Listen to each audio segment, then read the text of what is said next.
La comisión organizadora del cuarto Congreso Latinoamericano de Adicciones me ha concedido una atención y consideración de honor y privilegio para abrir la disertación científica y académica del señor Dr. Gustavo Vega Delgado, que analizará la salud mental y las adicciones. Honor y privilegio de encontrar en la historia de esta ilustre ciudad de Cuenca al señor Dr. Gustavo Vega Delgado, licenciado en Filosofía, Pedagogía y Psicología, maestrías presenciales en McGill University, Montreal, Canadá, en Psiquiatría, en Artes, en Música, en Musicoterapia, máster oficial de la Unión Europea en Historia de América Latina, un PH de la Universidad, posgrado de la Universidad Pablo Olavide de Sevilla, España. 4 diplomas de posgrado en Harvard University, Cambridge, Boston y Massachusetts en el campo de la psiquiatría transcultural. Consultor académico de la Organización Panamericana de la Salud y la Organización Mundial de la Salud. Miembro y presidente del Consejo Directivo del Centro de Rehabilitación de Alcohol. Profesional médico de excelencia, distinguido docente de la Facultad de Ciencias Económicas de la Universidad de Cuenca. Doctor vicerrector, erudito rector de la Universidad de Cuenca, meritísimo presidente del Consejo Nacional de Universidades y Escuelas Politécnicas.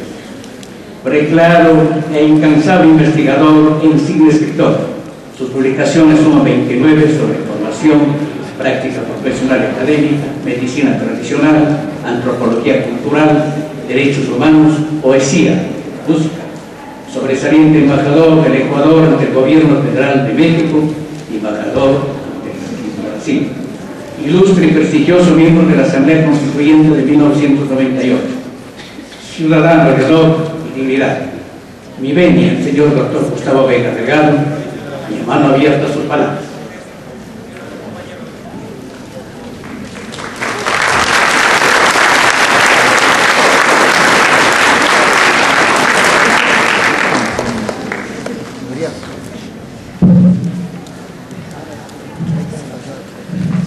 Quiero agradecer la gentileza del doctor Juan Antonio Vega Cerrión por tener la bondad de presentarme, y sin duda que viniendo de su voz, que es un referente para las ciencias sociales, particularmente en su doble profesión de economista y abogado, nos es mucho más honroso.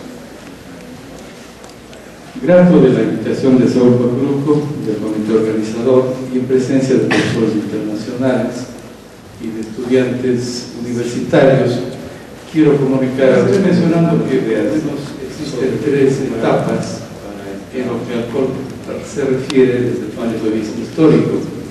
Un consumo ceremonial, en donde la ritualidad es parte sustancial de la misma. Un consumo hedónico, en donde la transmisión desde la vida ritual religiosa migra hacia el campo de la recreación y de los placeres, y finalmente una fase que podría llamarse apocalíptica, destructiva, según el concepto de doble estrella, una concepción anonadante, en donde el nihilismo y la crisis existencial juegan un papel en el consumo del alcohol. Por supuesto que hay diferencias de corte cultural. Judíos, islámicos, chinos, irlandeses, latinoamericanos, por citar ejemplos, tienen patrones diferentes. También hay patrones diferentes en lo que corresponde a la base genética, no solamente sociocultural. En lo que corresponde a los judíos, por ejemplo, no hay una censura del consumo del alcohol a temprana edad.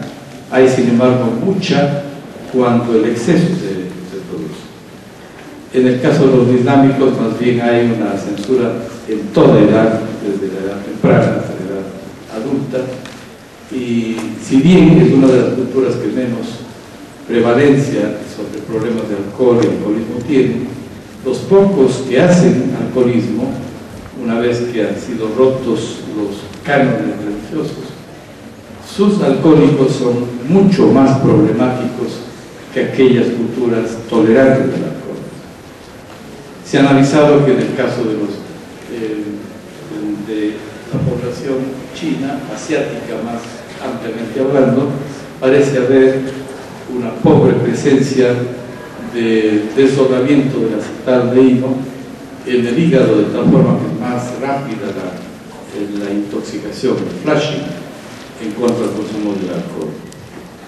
Pero hay un proceso creciente de occidentalización en el sector asiático, sobre todo de la franja costera, y eso determina que también patrones culturales se aproximen a patrones occidentales de consumo en parte de la población asiática.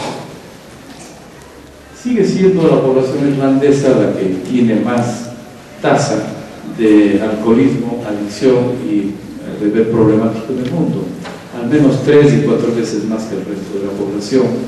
Muchos estudiados esa cultura, si se debe al tema genético, si se debe al tema religioso. Protestantes ranquean menos que católicos en esto y en esquizofrenia, dos entidades especialmente propensas para esta cultura, heredera de los celtas. Vale la pena leer el libro de Vargas Llosa, El sueño del celta, sobre uno de los líderes irlandeses clásicos, Roger Casemate, héroe y villano. El ancestro celta se ha estudiado, si bien podría haber impactado en dos enfermedades que son tremendamente prevalentes en irlandeses en las islas y en irlandeses que han migrado en Norteamérica, Canadá y Estados Unidos. Parece ser que hay una combinación de razones, de causas. No se puede ser muy rápido en atribuir superficialmente a una. Y por supuesto que el propio Jelinek, profesor en Toronto, ya mencionaba que la cultura latinoamericana es una cultura alcohólica. Está tan introducida que parecería ser también no solamente cultural, sino también genético. Podría ser. Hay mucho que todavía trabajar en esta materia. Si quisiéramos traducir en cifras, la prevalencia del consumo del alcohol es del 42%, 8 veces superior a la prevalencia anual del consumo de drogas ilícitas. Por supuesto que esto hay que contrastar con las investigaciones que varios de los opositores con suficiente solvencia nos han comunicado el día de hoy. Entraré más bien rápidamente a un capítulo que puede ser interesante en el campo de las adicciones, el relacionar las adicciones con la cosmovisión antropológica, la lengua y la salud mental, a partir de un libro publicado cuya portada aquí la exhibo, siguiendo un hilo conductor de diagnóstico por diagnóstico, sondeo en investigación científica, cómo la gente denomina, cómo la lengua se expresa el diagnóstico por diagnóstico, y particularmente en el caso del alcohol y alcoholismo, drogas, tabaco y otras, aquí un pequeño resumen. Nuestra tecnología suele ser muy fecunda. Aquí hay algunas de las que tienen que ver con el agente del alcohol, cuando hablamos, por ejemplo, de gloriados o aspetes, un quichusmo, derivado en español. También, si ustedes leen mucho el humor de la escoba y de Paco Estrella, se habla sistemáticamente de la chucurilla como una caminera que acompaña siempre en la cultura del alcohol latinoamericana y particularmente nuestra. El destornillador, el simple verbo beber ya se traduce como beber alcohol. Tomar como tal, otro verbo que tiene una simbología directa con el alcohol. No se discrimina si se trata de otras bebidas. La propia provincia de la Suárez, según Cordero Palacios, parece provenir de Ashua, que quiere decir chicha en estado de fermentación. Azuay, chicha fermentada. Una de las aceptaciones lingüísticas de la palabra. Si es que pudiéramos establecer un relato con el huésped, los anteriores términos que estaban dirigidos a la gente, es decir, al ser humano, hay varias terminologías que son parte de la investigación. El quedador es aquel que, como se dice en el lenguaje de alcohología, the empty bottle syndrome, el tener que terminar la botella cuando se empieza a consumir, hacerle arrodillar a la botella, suelen decir los expertos iniciales. Tener buena cabeza, por este prejuicio de que conforme ya hay tolerancia, tarda más en emborracharse una persona, y eso le da prestigio. Sin duda, la apreciación semiológica de que las aracnodactilias nasales determinan la identidad del nariz del borracho, que ha sido captado mucho por artistas. Aquí tengo una clásica de Velázquez, en donde algunos de los borrachos, o la bacanal, como se llama el cuadro clásico, con mucha precisión del artista capta esta especie de biopatología alcohólica.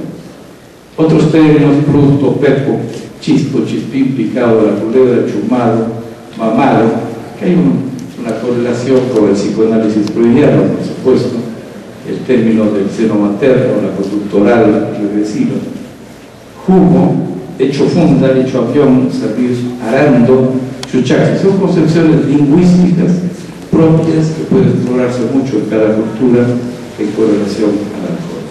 También la gente discrimina bien cuando hay, por ejemplo, esta base genética, según algunos doctores, y base psicológica y socioambiental, según otros, para cuando hay un mal borracho o un buen borracho.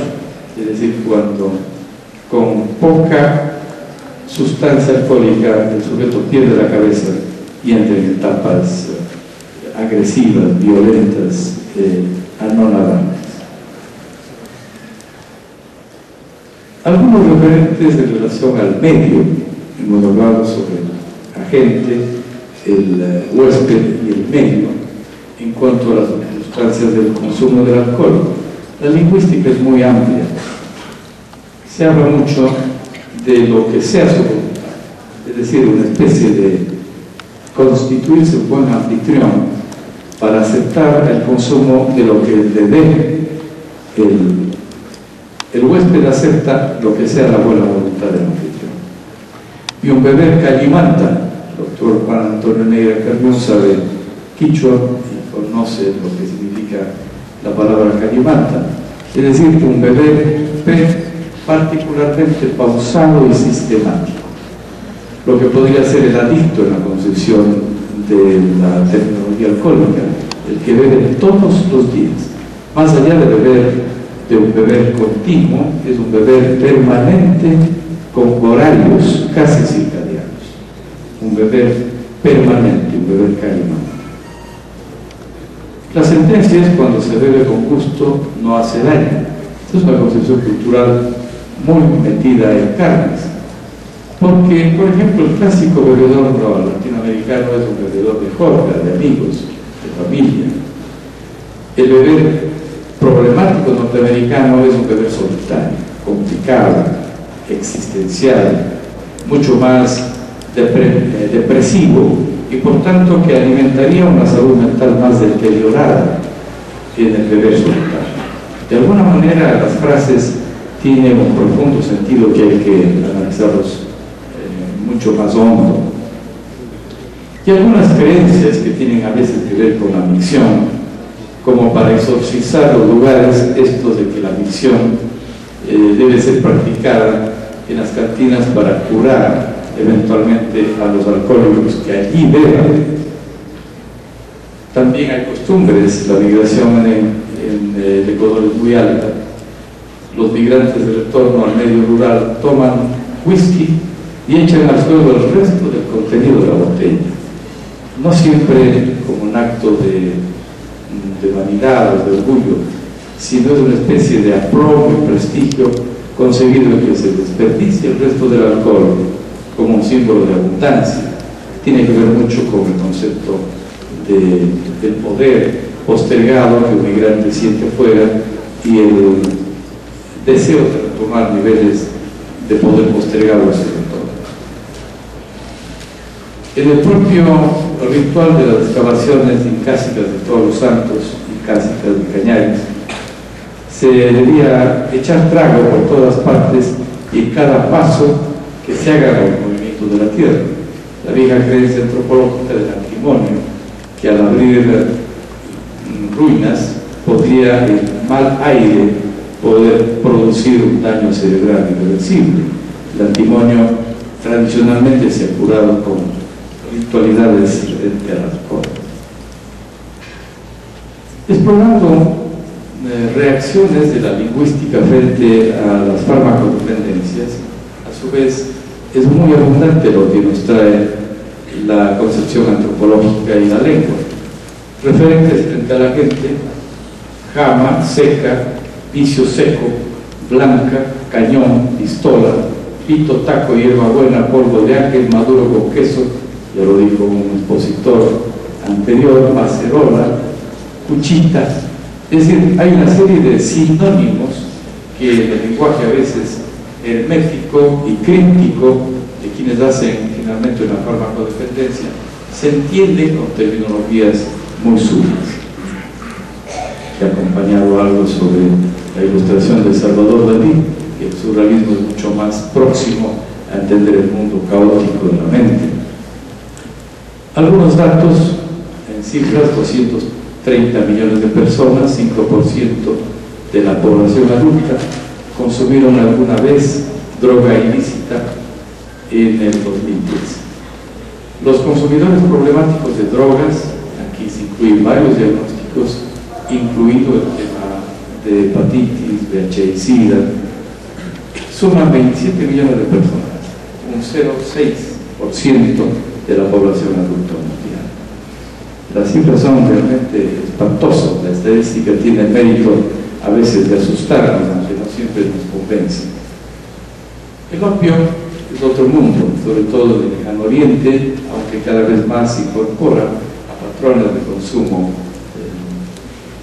latinoamericanos. Ya lo estuvo con la Federación de Capital, con los poetas locos de este propio Ecuador. La mercancía del opio del lejano oriente produjo 3 guerras, se denominaron así: las guerras del opio entre Gran Bretaña y la China.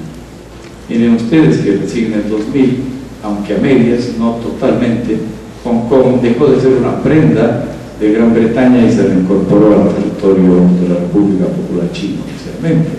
Pero ese fue como una especie de prenda, y otras ciudades asiáticas igual, como prendas resabio de las guerras del opio. Si pasamos revista al hashish, recordemos que hay patrones culturales diferentes. Originalmente es un término que procede de un jeque árabe que, al consumir la marihuana, asesinaba.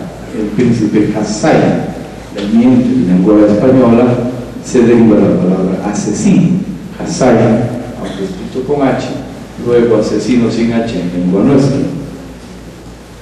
Y claro, cuando la marihuana se exporta a la cultura hippie de los años 60, en vez de producir un efecto agresivo, produce culturalmente un efecto opuesto: la paz, el amor, la concepción hippie asociada al hashish, etc.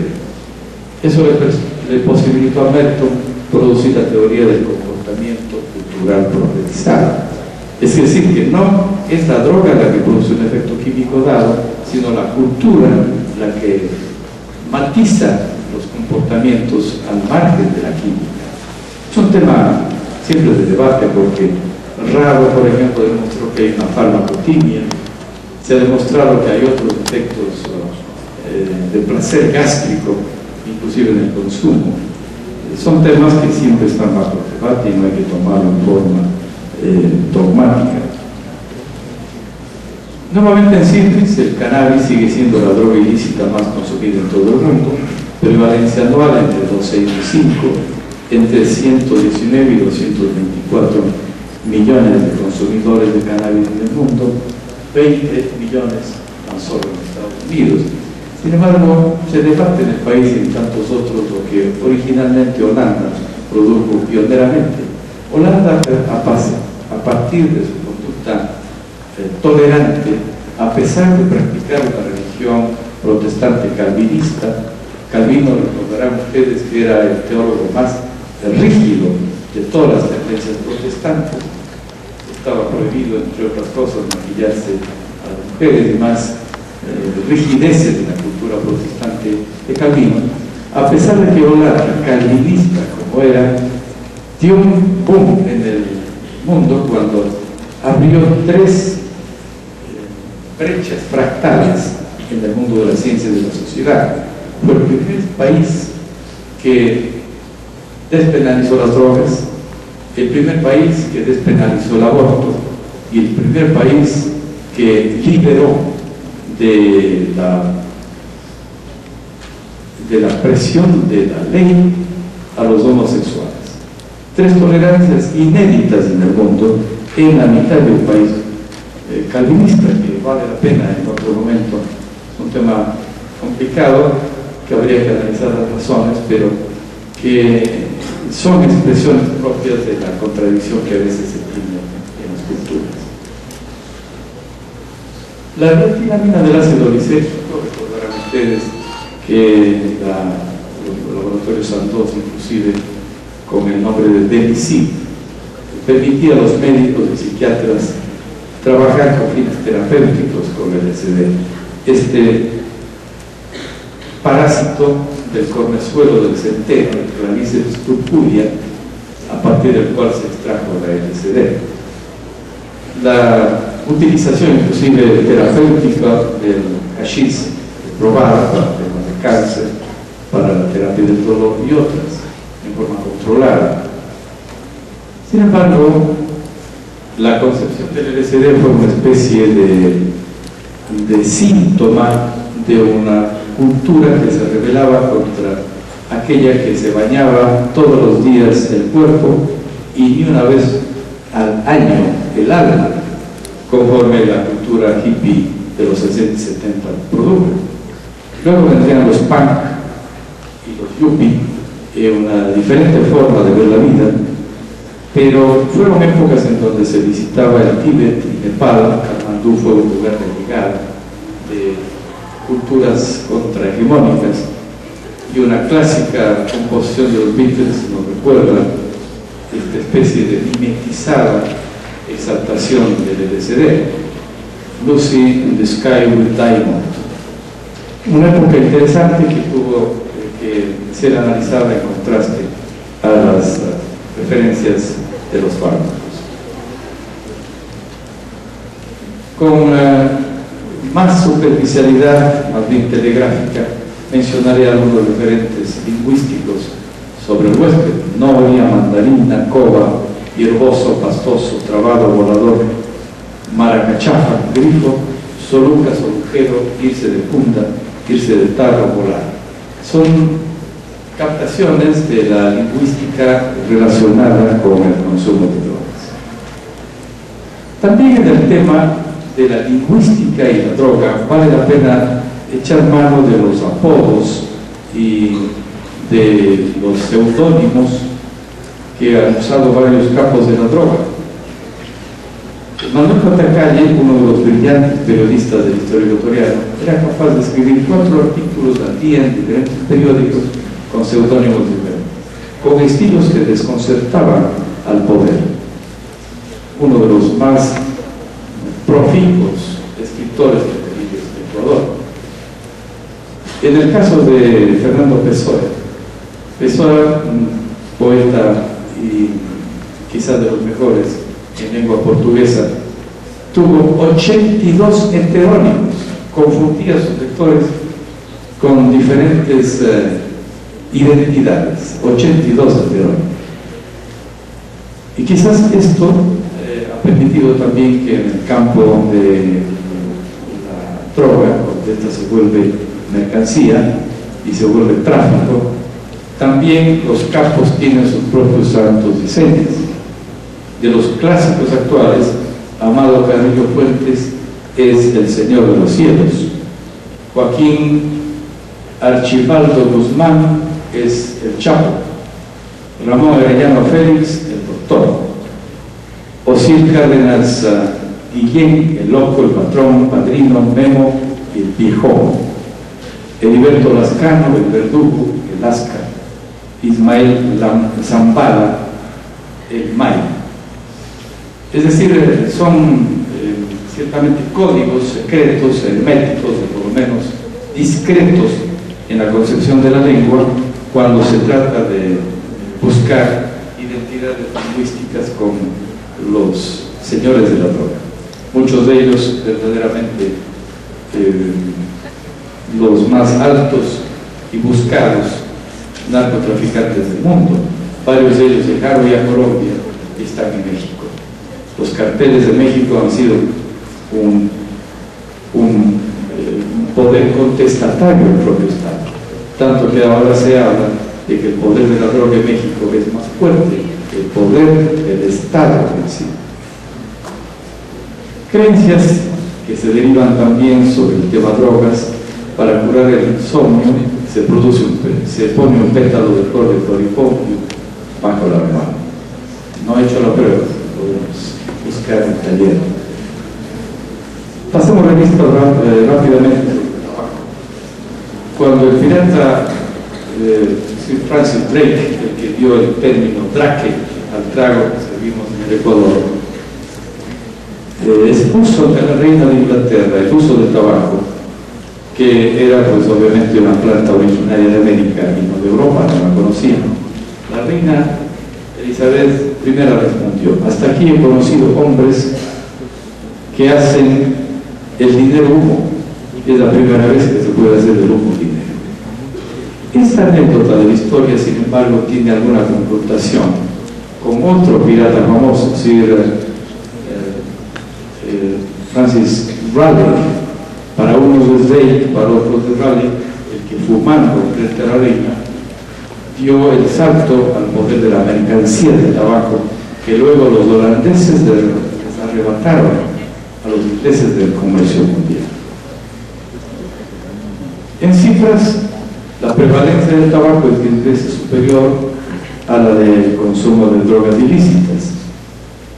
Cuando se habla de frases que trajeron los libaneses al Ecuador, mal llamados turcos, se habla mucho en el Ecuador de que fuma como turco esperando el contrabando, expresiones que se quedan en la migración de los pueblos cuando hay incursiones de culturas diferentes.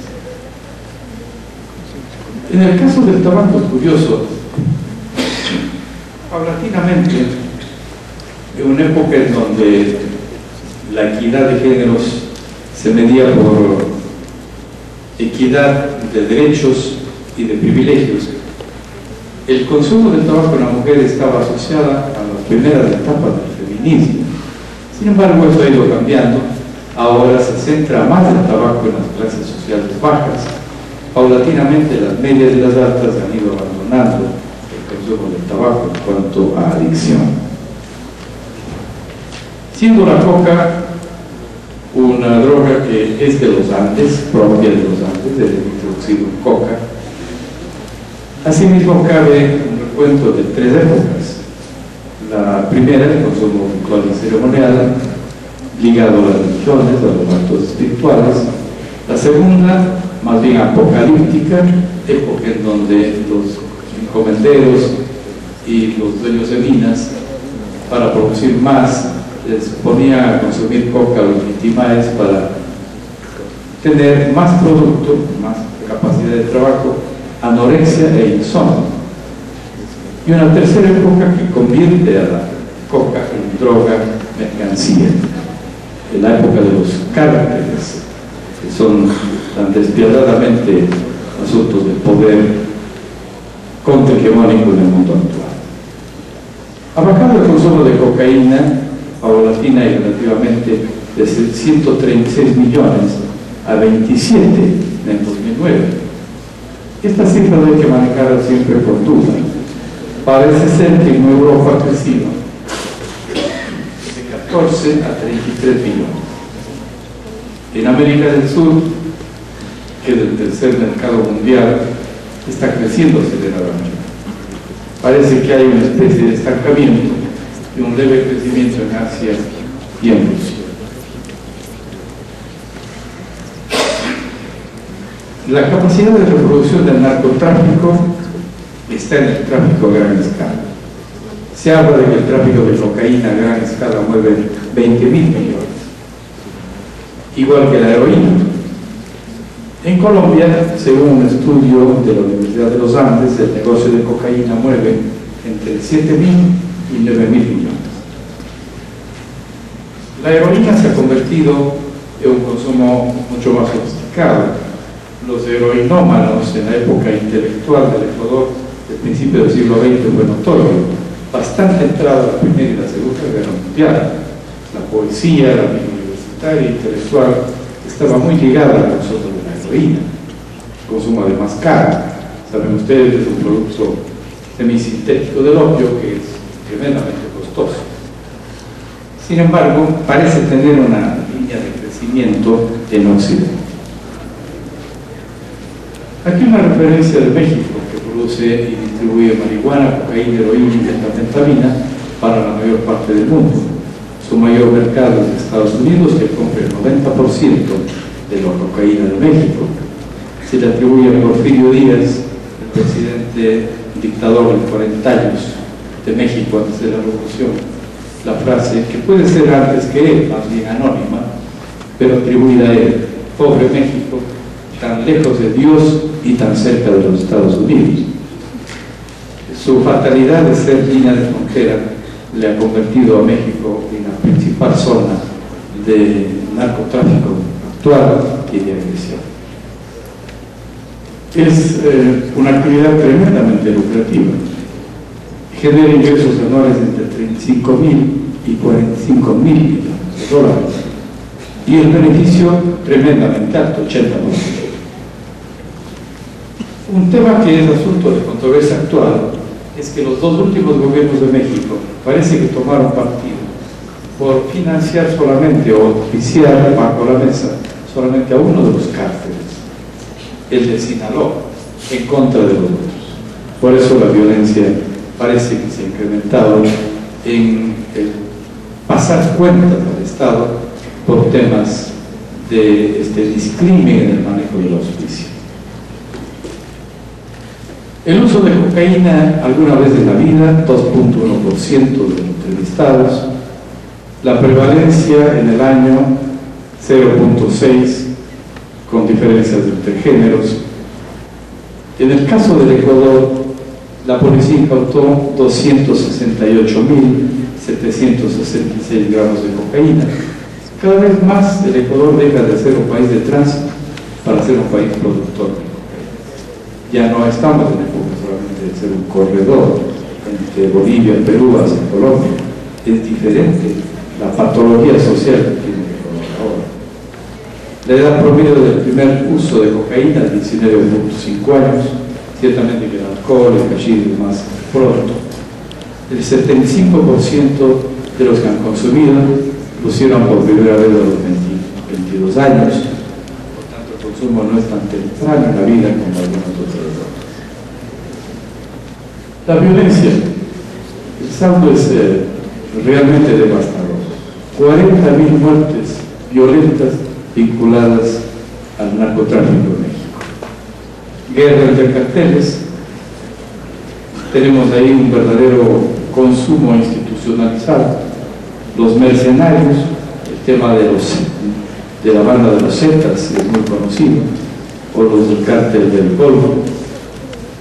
Y un tema que lo pongo al pie de la diapositiva, que ya está inaugurado en la lingüística moderna de los derechos humanos. América Latina ha dado algunas patentes para los derechos humanos de la lengua. Por ejemplo, guerrilla es un término latinoamericano, obviamente a partir de Che Guevara. Está la guerrilla, ya un poco la fonética, en lengua americana, lengua anglosajona, y en otras. Guerrilla, término latinoamericano, de exportación en el tema de los derechos humanos. Desaparecido lo que ocurría en Centroamérica, sobre todo en las épocas duras, una forma perversa de maltratar al género humano, desapareciendo. Se presumía la muerte, pero nunca se encontraba el cadáver. Y un tercer aporte de la lingüística es el de genericidio. Cuando hay una muerte selectiva, un asesinato selectivo, solo a mujeres en Ciudad Juárez. que ha permitido hacer toda una serie de investigaciones académicas, universitarias y sociales. Voy a pasar más rápidamente este tema de datos. Flujos de dinero del crimen internacional: marihuana 140 millones, cocaína 90, heroína 65 mil millones. Se podría sacar una cifra global: 650 mil millones. El tráfico en el Ecuador, un asunto de tomarlo con palabras mayúsculas. En cuanto al lavado del dinero, hay debate, pero se sabe que en el Ecuador se está ya lavando dinero fruto del narcotráfico, y se ha dado una cifra aproximada entre 1.500 y 2.000 millones. Frente a esta evidencia, en una conferencia muy apocopada, y más bien teniendo el objetivo de ser una síntesis, creo que no existe recetario posible para solucionar. No existen soluciones, sino que tienen que ser concertadas a nivel internacional, tienen que ser además integradoras y transdisciplinarias. No existe una receta clásica, pero es uno de los temas más graves de verdadera secuela catastrófica que el mundo está viviendo. Aquí quizás lo que más cabe es evitar de caer en el riesgo de que caer en la visión solamente punitiva o legalista es incompleto. La DEA, la Drugs Enforcement Agency de los Estados Unidos, se convirtió en un nuevo estado totalizador frente a los demás y no ha dado soluciones exitosas. Además de sojuzgar a los países y hacerles perder soberanía, un acto indigno para la dignidad histórica de cada país, no ha probado ser eficiente. Las persecuciones no son siempre los antídotos, el miedo no siempre es el antídoto para lo que está pasando en el mundo. Por eso es que en general, para terminar esta conversación, espero lo sea, el tema de los valores humanos se tiene que hacer masivamente una política de Estado desde toda etapa. Justicia, solidaridad, responsabilidad, y balancear la libertad con el deber, la confiabilidad, el afecto, los valores universales, quizá tienen que estar en la agenda de todos los países y en todos los estados etarios. Un tema muy duro es el neoliberalismo que vivimos, en donde se traduce la vida como fuente de culto al individuo y de culto al consumo, en donde el mercado soluciona todo y se anulan las condiciones propias del individuo. Creo yo que en la medida en la cual descubramos que la vida no tiene precio, en la cual busquemos que en cada una de las esferas del conocimiento, salud, educación, justicia, estén atravesadas transversalmente políticas de restitución del valor de la vida, podemos hacer algo para evitar una pandemia del siglo XXI como es el narcotráfico. Y de esa manera, en lo que yo resumiría, los valores humanos podría ser el principal antídoto del tráfico y el consumo. Revitalizar a Max Scheler y a Edmund Husserl, que fueron los filósofos que después de Aristóteles, recién en el siglo XX, inventaron, si cabe la palabra, la axiología como ciencia, la ciencia de los valores. Entre Aristóteles y Scheler, como que no era necesaria. La ética dio un salto de miles de milenios, miles de años, a través de que para entender mejor la ética se necesita la axiología como fuente de conocimiento y de vida. Quizás allí podríamos entrar en una línea en donde podamos pensar con verdadera visión prospectiva en un siglo XXI diferente, para que no sea un simple riesgo, como decía Einstein cuando era consultado, de cómo será la Tercera Guerra Mundial. Él responder que no lo sabía, pero que sí, la cuarta sería con piedras y palos. Nuevamente, el riesgo de una involución más que el progreso puede ser parte de la tremenda irresponsabilidad con la que la sociedad, los pueblos, las ciencias hemos tratado al ser humano, los derechos de la naturaleza, quizás para poder contrarrestar mejor el exceso de valor en el ser humano. O dicho de otra manera, para valorar mejor al ser humano hay que respetar más los derechos de la propia naturaleza. Ojalá hayan debates, preguntas, cuestionamientos de lo que yo me sentiría mucho más grato durante esta breve y resumida presentación. Muchas gracias.